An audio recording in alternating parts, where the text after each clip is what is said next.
Look, man, when it comes to this whole practice of semen retention, you gotta realize that there are layers to this, my boy. And the more you dive into the depths of this ancient discipline, the more you'll start to realize that this path ain't merely just about physical abstinence, but rather revolves around the art of spiritual alchemy.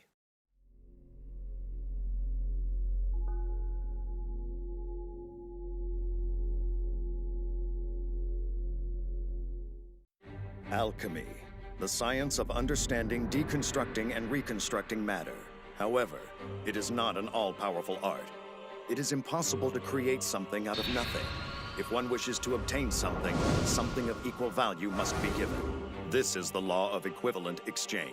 the basis of all alchemy. In accordance with this law, there is a taboo among alchemists. Human transmutation is strictly forbidden. For what could equal the value of a human soul?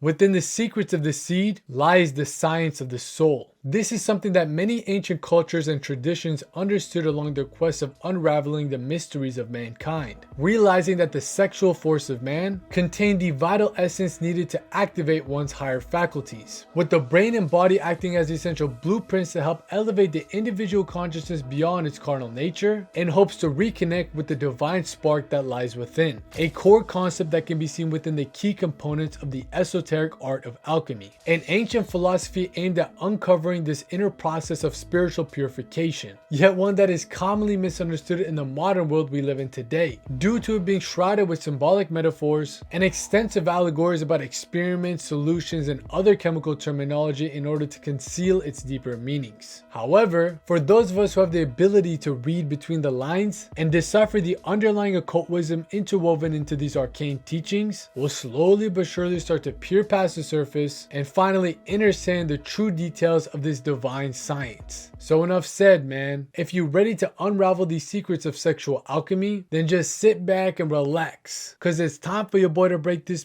down real quick like a brick for y'all. Starting off with the ancient origins of this royal art, which can be traced all the way back to the Garden of Eden, where according to the Kabbalistic legends of the past, the angel Raziel, believed to be the bearer of the divine mysteries, was said to have initiated Adam into this esoteric art of alchemy, stating that when mankind had thoroughly mastered this spiritual science, he would once again be able to return back to the kingdom of God. When Adam fell from grace and wept at the gates of Eden, the angel Raziel descended to him bearing the Book of Secrets. In this book were the divine keys to the transformation of man's soul through the alchemy of the spirit and the sacred arts, a way by which humankind could once again reach his original state of divinity, emphasizing how this wisdom was not just any type of regular information, but rather a source of etheric education emanating from the higher realms of reality. The Enchiridion? How'd you get this? This book is really important. It has magical powers. Whoa!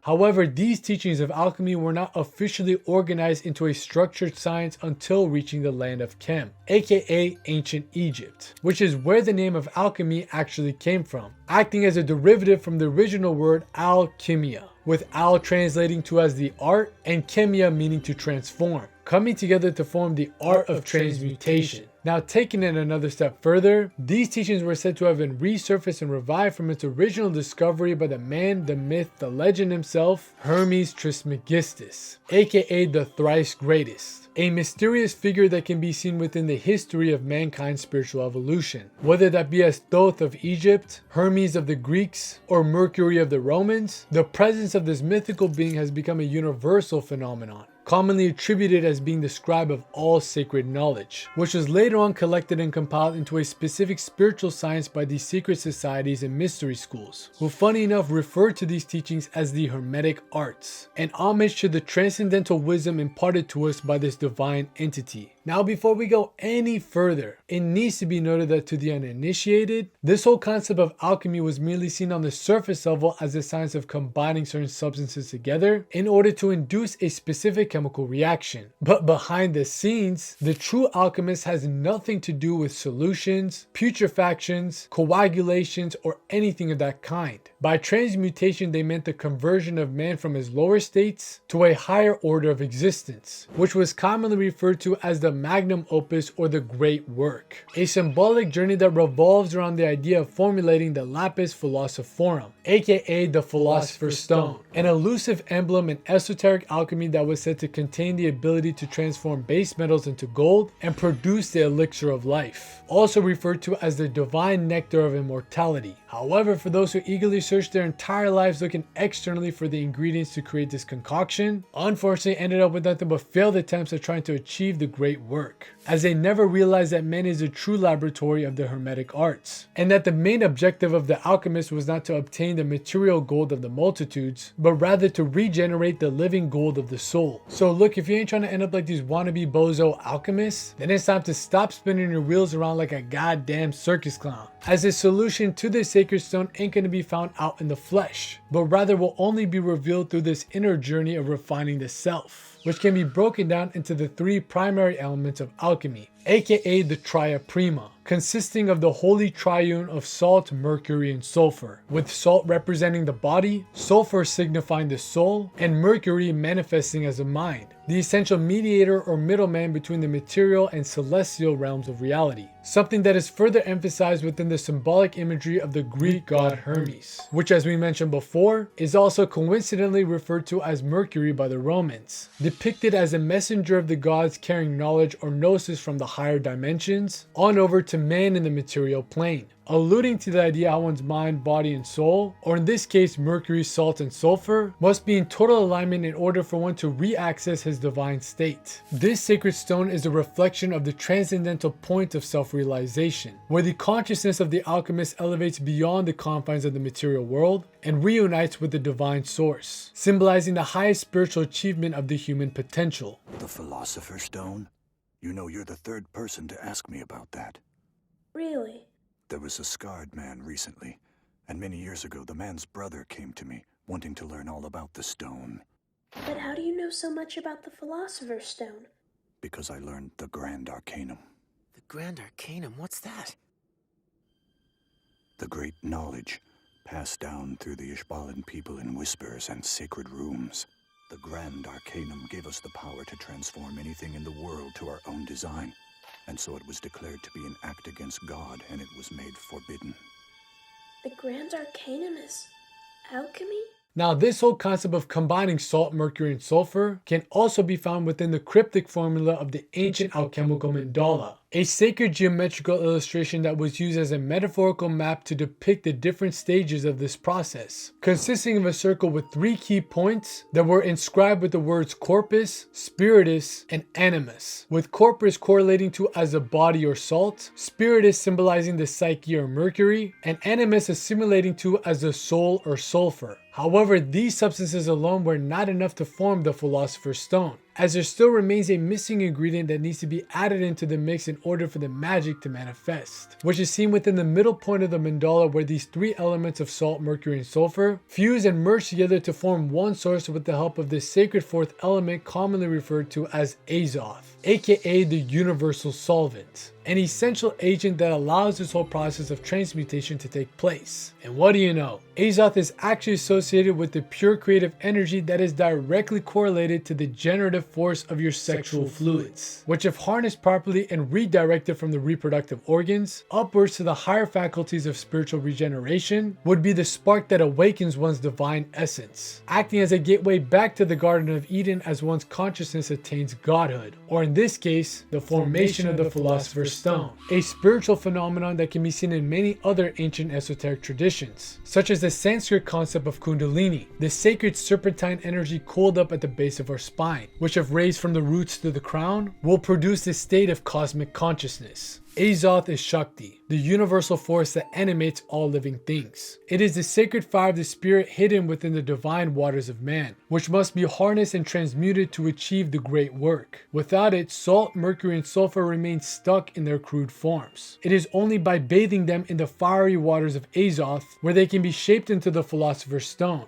transforming the mortal man into the immortal spirit, shedding light on the importance of preserving this procreative energy through the practice of semen retention and self-mastery. as these ancient alchemists understood that within this material existence, mankind is caught within the midst of a falsified mirage, surrounded by temptations and distractions to drown his consciousness in the confines of carnality, slowly but surely leading to an endless cycle of chasing temporary sources of sensual pleasures, which inevitably disconnects one from their divine purpose. So it's no wonder why this whole path of inner purification was viewed as a mandatory prerequisite for this esoteric initiation, since it is said that the alchemist must sever the bonds that keep him a prisoner to his body, as the world is but a veil of illusions and deceptions that seduce the soul away from the divine source. He who seeks to attain the eternal mysteries and achieve the Magnum Opus must first learn to conquer himself, further emphasizing the secret hidden behind these symbolic allegories, as these self-realized sages knew that the vital essence of man wasn't merely just made for the sole purpose of reproduction, but also was the catalyst to activate these higher states of consciousness and ignite the spark of spiritual regeneration. Listen, Morty, I hate to break it to you, but what people call love is just a chemical reaction that compels animals to breed. It hits hard, Morty, then it slowly fades, leaving you stranded in a failing marriage. I did it. Your parents are gonna do it. Break the cycle, Morty. Rise above. Focus on science.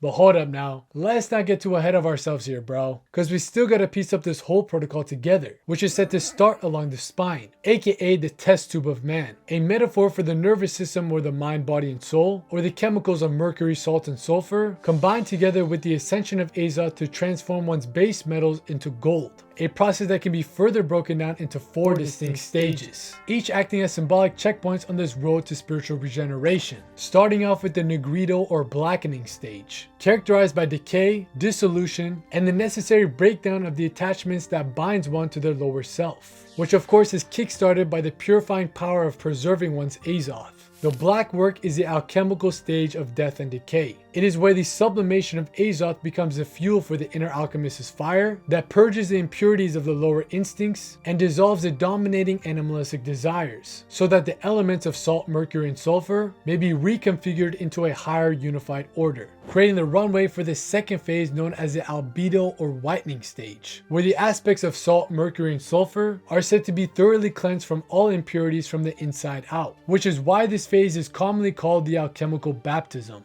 due to the removal of any internal obstacles that stand in the way from aligning the mind, body, and soul. Albedo represents the soul's purification. It is the spirit's baptism into light where the impurities are washed away. The elements of mercury, salt, and sulfur are now cleansed by the vital essence of Azoth and prepared for the ultimate unification, leading us on over to the next phase called the citrinitas or yellowing stage, depicted as a point of enlightenment, a reference to the state of consciousness where the mind, body, and soul, or mercury, salt, and sulfur, finally synchronize together to form the illuminating light that reveals one's true essence through the transmutation of Azoth. Citrinitas represents the light of transformation, where the alchemist's work turns from white into gold. The purified elements of salt, mercury, and sulfur now begin to glow with the light of wisdom, marking the maturation of the spirit guided by the life-giving energy of Azoth, which now brings us on over to the fourth and final phase of this process, the rubedo or reddening stage, where the formation of the philosopher's stone finally takes place, allowing for the individual consciousness to merge back with the infinite consciousness, signifying a state of cosmic unity where one's internal chemicals of salt, mercury, and sulfur combine together to form one singular concoction, a symbolic reference to the mind, body, and soul merging back to the unified self. Rubedo is the culmination of the great work, where the elements of salt, mercury, and sulfur are refined by the rising forth of Azoth, creating the perfected whole of the philosopher's stone.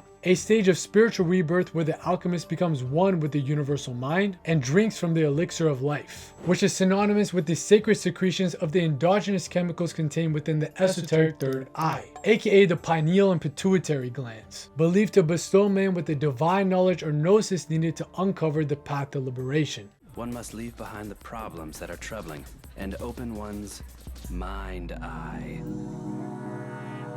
I'm just kidding. This is just a sticker.